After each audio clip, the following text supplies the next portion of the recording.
13. El este din sudul Basarabiei, pe când eu sunt din nordul Basarabiei. Vă rog să mă credeți. Prima dată aud că Basarabia are nord și sud.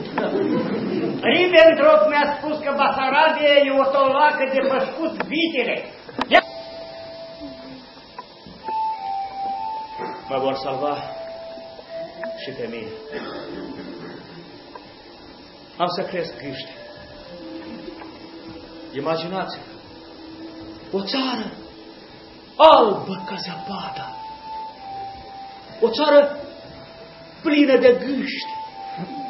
Gâsca este cea mai prețioasă pasăre domestică.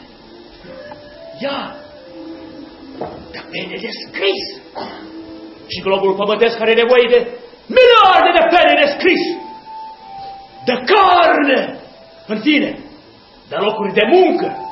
Copiii, în loc să hoinărească fără treabă, vor paște gâște, gâște, ga, vreți mâncare? Da, sigur că vom avea nevoie de foarte mulți copii, dar mă gândesc cu mintea mea de prezident că odată, mâncând carne pe săturate, vom avea puteri pentru a mări natalitatea în țară.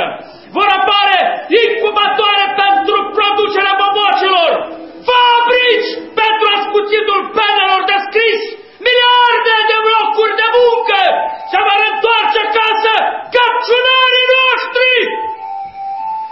Mulțumim conducerii de vârf a Germaniei, care a renunțat la tocul lui Petrache Poenaru. Nici o grijă! Germania va avea cu ce să scrie! Contați cu încredere pe ghiștele noastre naționale!